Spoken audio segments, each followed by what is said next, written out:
Il-ġlieda qudiemna mhijiex bejn il-Partit Nazzjonalista u l-Partit Laburista, iżda bejn it-tajjeb u l-ħażin, bejn il-verità u l-gideb. U għalhekk il-Partit Nazzjonalista huwa miftuħ għal nies differenti b'kawża komuni li nnatfu il-korruzzjoni tal-Gvern ta' Muscat. Hekk saħaq il-kap tal-Partit Nazzjonalista Simon Busuttil meta nhar il-Ħadd filgħodu kien qed jindirizza attività politika fil-każin tal-Partit Nazzjonalista fil-Birgu. Il-ġlieda vera mhijiex bejn il-Partit Nazzjonalista u l-Partit Laburista, le! Il-ġlieda vera llum hi bejn dak li hu tajjeb u dak li hu ħażin, bejn il-verità u l-gideb. Il-ġlieda vera hija dik illi aħna miftuħin għal nies femid differenti. Irridu nirrikonoxxu illi ma' dawn in-nies aħna għandna xi ħaġa komuni. Għandna kawża komuni. Il-kawża hija li nnatfu il-pajjiż darba għal dejjem mill-korruzzjoni li ġab il-Gvern Laburista. Dik hi il-kawża komuni li qegħdin niġġieldu għaliha. Koalizzjoni kontra il-korruzzjoni. Simon Busuttil qal li wasal iż-żmien li l-poplu jinduna li Joseph Muscat kien salesman li bih prodott fals lil poplu Malti, li issa mhux ser jerġa' jafdah wara li daħaq bih. Salesman biħilna prodott fals.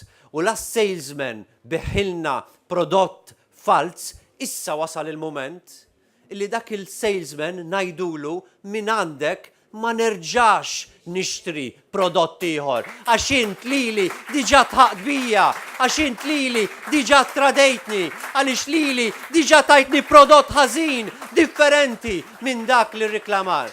Il-kap tal-Partit Nazzjonalista tkellem dwar il-President tal-Unjoni Ewropea illi qed issir fid-dellikraħ tal-iskandlu tal-Panama. Huwa fakkar li minkejja l-Oppożizzjoni kemm il-darba talbet lill-Gvern biex ma jidħolx għall-Presidenza b'Keith Schembri u Konrad Mizzi ma' Żramon u il-Gvern għażel li jidħol għall-Presidenza mifni b'dan l-iskandlu.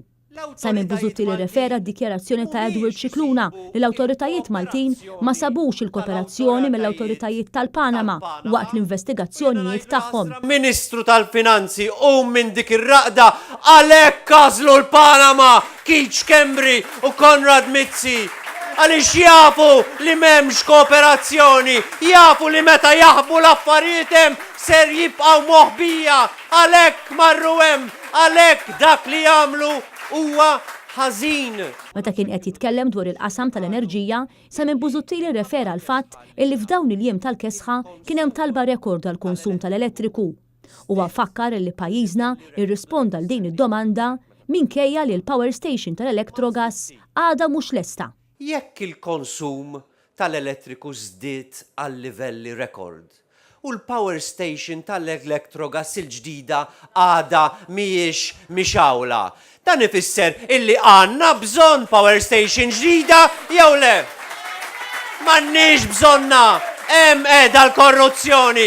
Kif tibni proġett ta' 450 miljun meta għadna kif ilħaqna livelli rekord ta' konsum tal-elettriku u qdejna kellna elettriku biżżejjed għal kulħadd. Simon Busuttil fakkar li dan il-Gvern intrabat li jixtri l-elettriku għal 18-il sena sħaħ bi prezz li huwa id-doppju tal-prezz mill-interconnector u dan iqajjem ħafna mistoqsijiet. Huwa sostna li l-aħħar żieda fil-prezz tal-petrol u d-diesel saret biss biex titħallas din id-differenza fil-prezz. Quddiem Gvern li qed jitmejjel bin-nies, saħaq Simon Busuttil, wasal iż-żmien li bil-vot tagħna intajru l-Joseph Muscat biex il-korruzzjoni tidnaddaf darba l-dejjem minn pajjiżna.